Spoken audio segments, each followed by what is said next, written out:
जय श्री राम। कलयुग के समस्त पापों को नाश करने वाली अमृतमयी श्री रामचरित मानस की कथा लेकर हम आपके समक्ष प्रस्तुत हुए हैं। आप लोग इसका आनंद उठाइए। ये प्रसंग उस समय का है जब रावण के कहने पर उसका मामा मारीच स्वर्ण का मृग बनाकर श्री राम की कुटिया के इर्द गिर्द टहलने लगता है। अकस्मात सीता की नज़र उस मृग पर जाती है।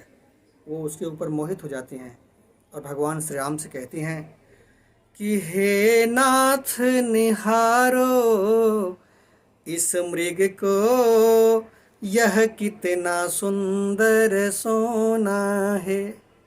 हे नाथ निहारो इस मृग को, यह कितना सुंदर छौना है। अद्भुत है इसकी मृग छाला, निर्मल कुंदन सा सोना है। कुटिया में इसे बिछाऊंगी, यदि प्राणनाथ तुम ला दोगे। जब इसकी छवि को निरखोगे, मखमल का फर्श भुला दोगे। श्री राम जी सीता की बात सुनकर मुस्कुराते हैं। कहते हैं कि ठीक है प्रिय, जैसी तुम्हारी इच्छा। लक्ष्मण, सीता का ध्यान रखना, कह के श्री राम जी धनुष पर बाण चढ़ाकर उस मृग के पीछे चले जाते हैं और मृग कुलाचे भरता हुआ उन्हें आश्रम से काफ़ी दूर ले जाता है। और जब श्री राम अपने बाण का संधान करते हैं तो मारीच राक्षस श्री राम की आवाज़ में हा लक्ष्मण, हा लक्ष्मण, रक्षा करो, इस तरह से बातें बोलता है।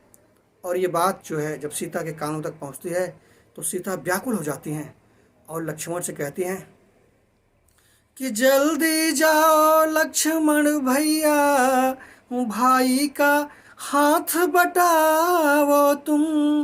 जो कठिनाई आई उन पर देखो और उसे मिटाओ तुम। लक्ष्मण जी कहते, माता ये आप क्या कह रही हैं? भगवान श्री राम ने हमको आपकी रक्षा का पूरा भार यहाँ पे दिया हुआ है।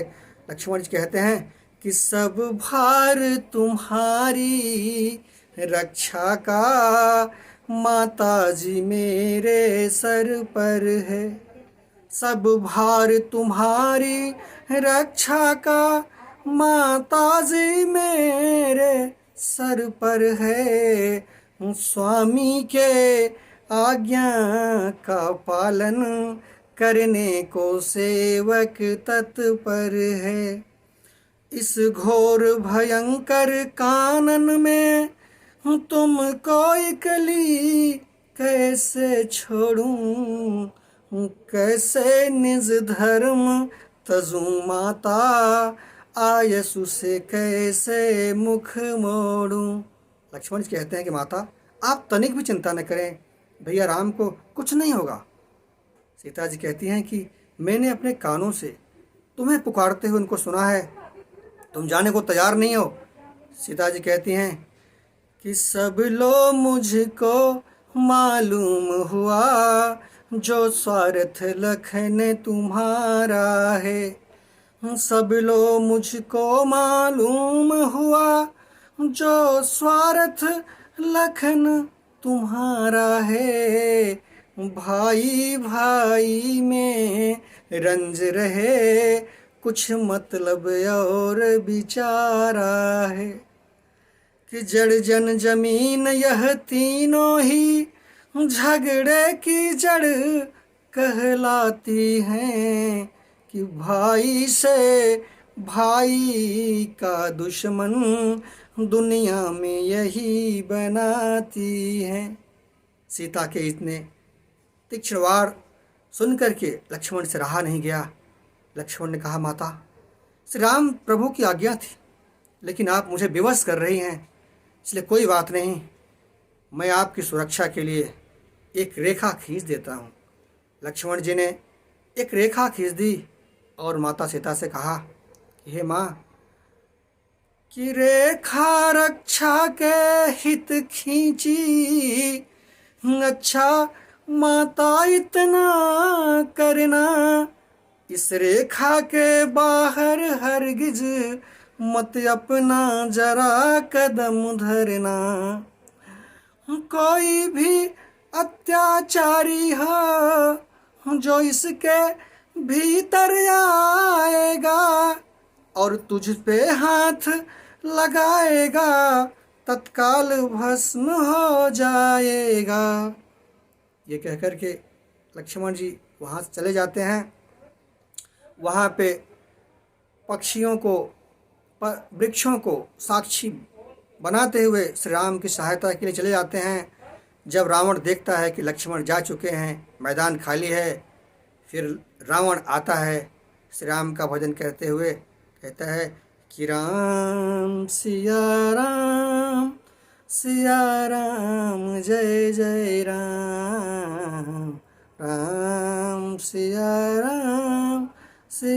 राम जय जय राम। रावण कहता है कि दे भिक्षा भंडार से, मैं क्षुधा से व्याकुल हूँ, भगवान तुम्हारा भला करे, परसों से भूखा निर्जल हूँ। दूधो नहाओ सुत जन्माओ, सुख पाओ अटल सुहाग रहे, दिन दूनी रात चौगुनी हो, स्वामी में हित अनुराग रहे। इस तरह की बातें रावण करते हुए आता है। और फिर माता सीता विचार करती हैं कि इस निर्मुख भिक्षुक को जाने दूं, यह तो अधर्म कहलाता है। कि निर्मुख भिक्षुक को जाने दूं, यह तो अधर्म कहलाता है। कि लगता है पाप गृहस्थी में, सत्कर्म छीण हो जाता है।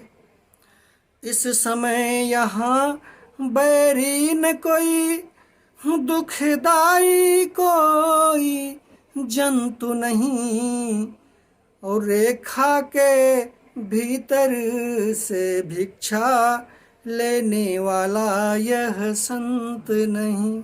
सीता जी ने जब रावण को भिक्षा देनी चाहिए थी, तो रावण जैसे उस रेखा के निकट आया, उसमें अग्नि की ज्वाला प्रज्वलित होने लगी। फिर रावण सीता जी से कहा कि तुम इस रेखा से बाहर आओ, नहीं तुम्हें बधी हुई भिक्षा नहीं लेता। सीता जी ने इसलिए ऐसा विचार किया, और जब सीता जी बाहर निकलकर रावण को भिक्षा देने लगी, तो रावण ने सीता को पकड़ लिया और उन्हें जबरन अपने रथ में बिठाकर लेकर जाने लगा।